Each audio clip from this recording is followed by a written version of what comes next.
अगर ये बात पूछ लिए क्यों लिया, तो बाबा साहब अम्बेडकर से जाकर पूछिए साथियों। तो ये कांशीराम साहब सपने दिखाया करते थे तो लोग उपहास उड़ाया करते थे उनका।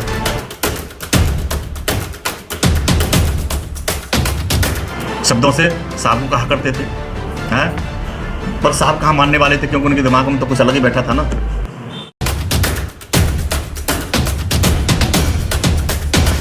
जाने के बाद में उन्होंने तमाम तरह क्वेश्चन कर दिए। अरे क्या रखा बीएसपी में भाई, कहाँ काम कर रहे हो, क्या मिलने वाला है? दिल्ली में तो एक सीट पार्षद की नहीं जीत पाई बीएसपी,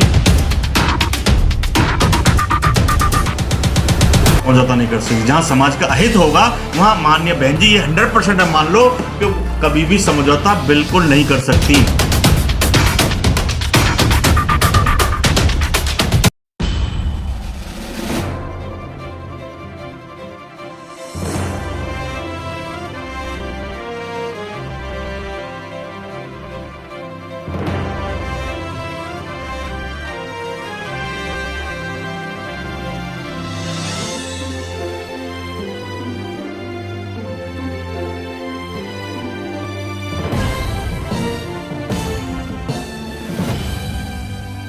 साथियों मुझे ज़्यादा कुछ नहीं कहना है, मगर 10-5 मिनट मैं आपसे सब जरूर बात करूंगा साथियों कि एक्चुअली बहुजन समाज पार्टी कोई अभी हमारे साथी ने बताने का भी काम किया कि माननीय कांशीराम साहब हमेशा कहा करते थे, आदरणीय बहन जी भी हमेशा कहती हैं कि बहुजन समाज पार्टी राजनीति पार्टी के साथ साथ एक सामाजिक परिवर्तन आर्थिक मुक्ति का आंदोलन के साथ है। और बाबा साहब अम्बेडकर ने इस मूवमेंट को चलाया।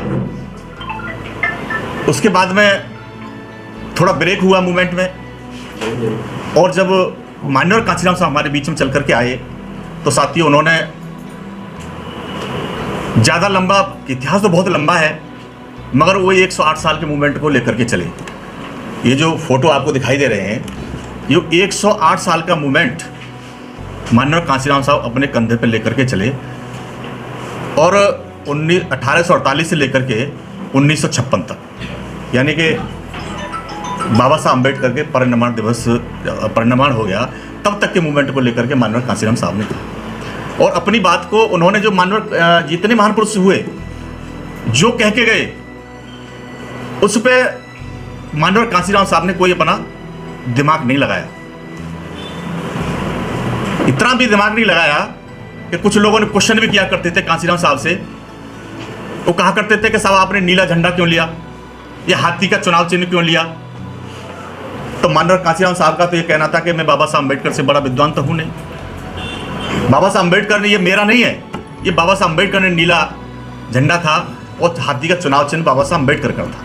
अगर ये बात पूछ लिए क्यों लिया, तो बाबा साहब अम्बेडकर से जाकर पूछे। मैं उनसे ज्यादा विद्वान नहीं था, उन्होंने कुछ सोच समझ करके ये लिया होगा। तो साथियों इस मूवमेंट को बढ़ाने के लिए माननीय कांशीराम साहब ने उसको गति प्रदान की।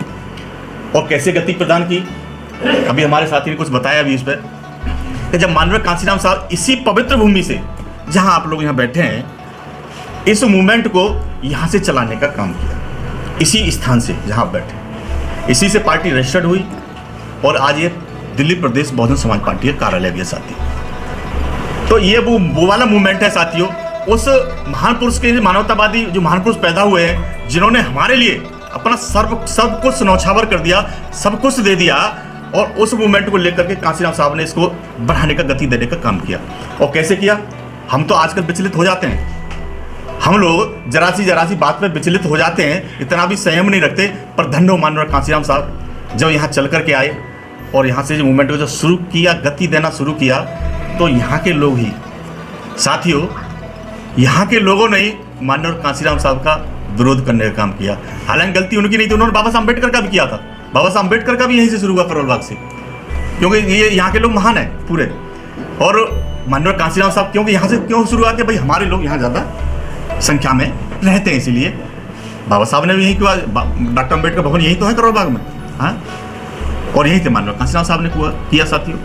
और जब इसको देने के लिए चलने लगे तो साथियों लोगों, जब कांशीराम साहब जाते थे अपना ये थैला लटका करके, देखा होगा आप लोगों ने तो बड़े माननीय कांशीराम साहब को, खासतौर से डॉक्टर साहब ने तो देखा ही होगा, कि आपने भी देखा होगा साहब के एक थैला लटका हुआ होता था, हवाई चप्पलें रहा करती थी, ये कफ हमेशा खुला रहा करती, हाफ बाजू होती थी या फिर अगर फुल बाजू पहनते हैं तो ये कफ खुली रहती थी, ऐसा ही था ना, आप गवाह हैं उसके।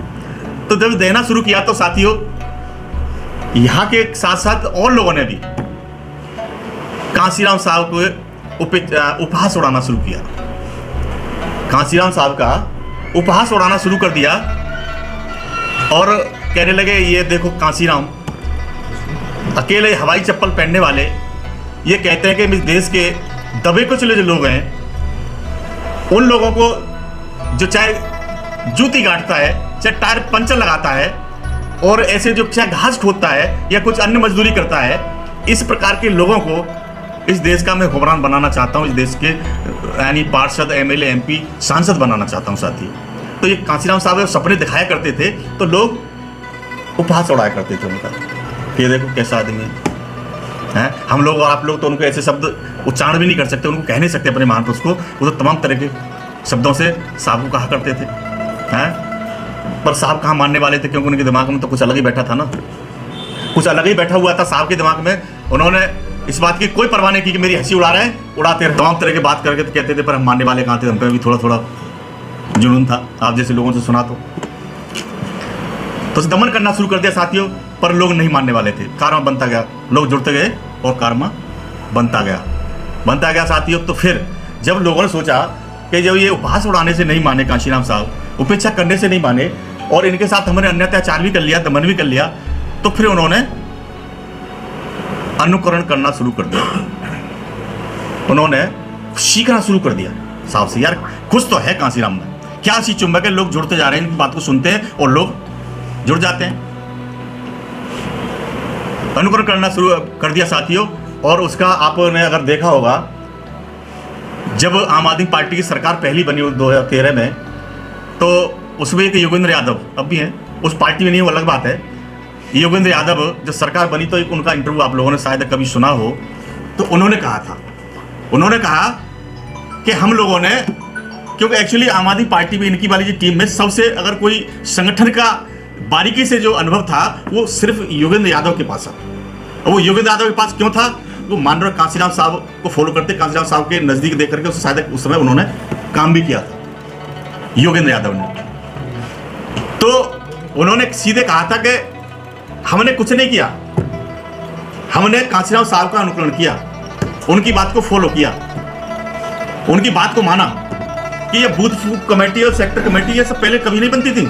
ये तो कांसीराम साहब पार्टी जब बनी, मान्य बहन जी और कांसीराम साहब ने इसको सिस्टम में लाए। नहीं, कहाँ बूथ कमेटी बनती, वैसे ही तो जीतते थे, कहाँ संगठन बनता था। ऊपर लेवल का प्रदेश स्तर का बनेगा, ज्यादा जिले लेवल का बनेगा और हो सकता है वार्ड लेवल का बनता होगा, नहीं तो कहाँ बूथ बनता था, कोई संगठन नहीं बनता था, कहीं किसी पार्टी में नहीं बनता था। ये तो बीएसपी ने शुरू किया, कांसीराम साहब की ये रिसर्च थी, मान्य बहन जी की रिसर्च के द्वारा ये सब शुरू हुआ। तो उन्होंने कहा था कि मैंने तो कांसीराम साहब का अनुकरण किया है, मैंने अपना कुछ नहीं किया, और जो फॉलो किया उनको, और हमारी पार्टी सरकार बन गई। और साथियों, जो अनुकरण करने के बाद में लोगों ने, जब जो लोग उपहास उड़ाते थे, जो लोग उपेक्षा किया करते थे, जो लोग दमन अत्याचार किया करते थे, साथियों उन्हीं लोगों ने फिर अनुकरण करना शुरू किया कि हमें कांसीराम साहब से कुछ सीखना चाहिए। क्योंकि 3 बार आदरणीय बहन जी को मुख्यमंत्री बनाया ना कांसीराम साहब ने अपने जीते जी। चौथी बार तो माननीय बहन जी जब साहब हमारे बीच नहीं रहे 2007 में, तब बनी गवर्नमेंट। पर उससे पहले माननीय कांसीराम साहब ने ये दिखा के दे दिया, जैसे हमारे बघेल साहब ने कहा कि हाँ हो सकता है।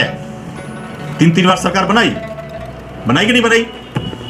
उत्तर प्रदेश जैसे विशाल प्रदेश में, जो देश का सबसे बड़ा आबादी के हिसाब से बड़ा देश है, आज भी 80 सीट लोकसभा की उसके अंदर है, उस प्रदेश में 3 बार सरकार माननीय कांसीराम साहब के रहते हुए आदरणीय बहन जी को मुख्यमंत्री बनाया कि नहीं बनाया। और साथियों, जब अनुकरण करने के बाद में जो लोग तमाम उपेक्षा करने के बाद, उपहास उड़ाने के बाद, दमन भी किया, अत्याचार भी किया, अनुकरण किया, उसके बाद में फिर साथियों वही लोगों ने माननीय कांसीराम साहब का अनुसरण भी किया।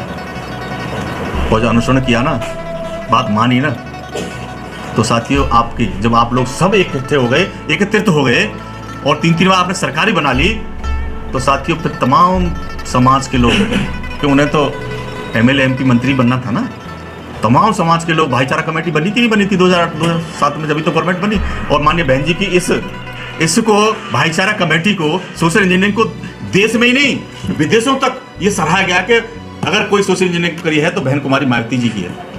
और साथियों, आपकी पूर्ण बहुमती सरकार बनी, अनुसरण करके ही बनी, तमाम समाज के लोग जुड़े, इसीलिए आपकी सरकार वहां बनी, तब आपने सरकार बनाई साथियों। तो ये वो पवित्र आंदोलन है। हमें छोटी मोटी बाधाओं से कभी नहीं घबराना चाहिए। कोई भी आंदोलन, कोई भी मूवमेंट ये वेव की तरह होता है। जैसे समुद्र में लहर आती है, वेव आती है, कभी नीचे जाती है, कभी ऊपर जाती है, तो ये तो ऐसा रहता है। ऐसा नहीं कि हमेशा ऊपर ही चलता जाएगा, गतिमान ऊपर ही रहेगा। एक समय आएगा नीचे हुआ, वो समय आज है, मगर है नहीं, हम माने बैठे हैं उसको, हम माने बैठे हैं। अभी बघेल साहब ने कहा कि है ऐसा बिल्कुल नहीं कि हम लोग कमजोर हैं। अरे आज ही वो तीसरे नंबर की राष्ट्रीय पार्टी है देश के अंदर, कहाँ कमजोर है भाई? अगर चुनाव आयोग का मानक पूरा नहीं कर रहे होते तो क्या हमें राष्ट्रीय पार्टी आज ऐसी स्थिति में, जिनकी मनवादियों की सरकार चल रही है, बीजेपी की सरकार चल रही है, क्या वो हमारी पार्टी को राष्ट्रीय पार्टी रहने देते? हमने चुनाव आयोग का मानक पूरा किया तब तो हम राष्ट्रीय पार्टी हैं कि नहीं? वो अलग बात है। दिल्ली के लोग, आप समझ ही रहे हैं, हमें वोट नहीं करने पर आंध्र प्रदेश के लोग तो कर ही रहे हैं ना। कोई भी ऐसा स्टेट नहीं हमारा जहां हमारे एमएलए, एमपी, पार्षद कुछ तो जीते, जनप्रतिनिधि कुछ तो है ही हर प्रदेश के अंदर, वोट परसेंटेज भी हमारा, तभी तो हम राष्ट्रीय पार्टी है। मगर हम अपने को कमजोर माने बैठे हैं, पता नहीं क्यों कमजोर माने। आप बिल्कुल कहीं भी कमजोर नहीं साथी। ये आंदोलन है, राजनीतिक पार्टी के साथ आंदोलन है, ऊपर नीचे रहेगा, कल को फिर होगा, 100% होगा, क्योंकि आप जैसे लोग तैयार है ना। साहब ने, मान्य बहन जी ने, इतने बाबा साहब अम्बेडकर के इतने अनुयायी हैं कि वो फिर इस कारवा को ऊपर लेकर के जाएंगे साथियों। और साथियों, बीएसपी के लिए देखिए, मैं 5-6 बात माननीय बहन जी हमेशा कहती रहती हैं कि अपने कार्यकर्ताओं को यह भी बताया करो कि भाई कुछ काम करने के गुण भी होने चाहिए पार्टी के अंदर। क्या गुण होने चाहिए साथियों? गुण ये होने चाहिए कि वो बीएसपी का अच्छा कार्यकर्ता वो साबित हो सकता है जिसके अंदर समाज के प्रति दर्द होगा, कसक होगा। वो सोचते होंगे मुझे अपने समाज के लिए कुछ करना है, मुझे अपने पे बैक करना है, जो मुझे बाबा साहब अम्बेडकर महापुरुषों की कृपा से जो प्राप्त हुआ, मुझे उसे लोगों को देना चाहिए। ये अगर कसक होगी, समाज के प्रति दर्द होगा, तो बीएसपी का बहुत अच्छा कार्यकर्ता बन सकता है। दूसरा गुण साथियों, उसके अंदर एक सुनने की क्षमता होनी चाहिए, समझने की क्षमता होनी चाहिए। अगर सामाजिक प्रति दर्द है और सुन नहीं रहा है, हमारे साथी बोले हैं, आप लोगों से बोले हैं, ये लोग बोले, अगर उन्होंने नहीं सुना है तो साथियों कहा ऐसा जाता है कि अच्छा श्रोता ही अच्छा वक्ता बनता है। जो अच्छा सुन सकता है वही अच्छा वक्ता बन सकता है, वही आगे कन्विंस कर सकता है। तो साथियों, सुनने की क्षमता भी होनी चाहिए, दूसरा गुण। तीसरा गुण साथियों, सुनाने की क्षमता, एक्सप्लेन करने का तरीका, कन्विंस करने की पावर।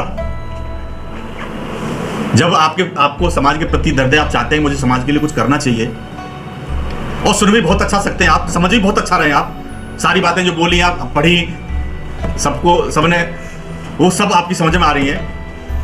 मगर जब आप जाएंगे समाज के प्रति, बीच में जब जाएंगे समाज के, तो तमाम तरह के क्वेश्चन पॉजिटिव भी करेंगे तो कुछ नेगेटिव भी करेंगे। और आज के प्रति, आज तो साथियों नेगेटिव सोच वाले ज्यादा आपको मिलेंगे, नेगेटिव सोच वाले ज्यादा मिलेंगे।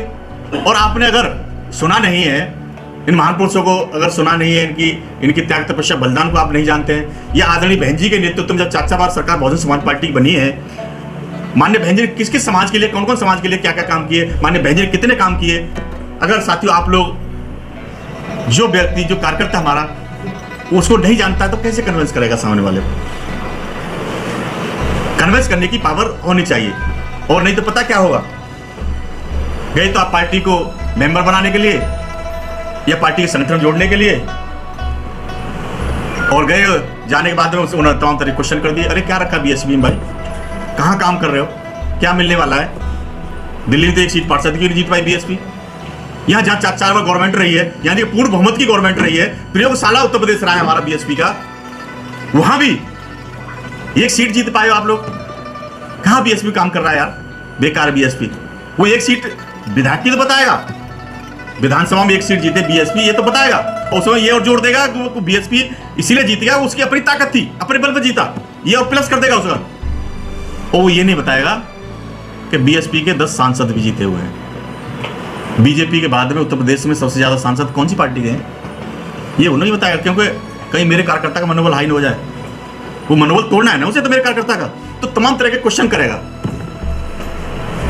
तो उनको अगर आप लोग कन्विंस नहीं कर पाए सामने वाले को, उसको, और कन्विंस जब कर पाएंगे जब आपने अच्छा सुना होगा, अच्छा समझा होगा, कन्विंस करने की पावर होगी, तभी तो कन्विंस कर पाएंगे, उन सब बातों का जवाब जब तो दे पाएंगे आप।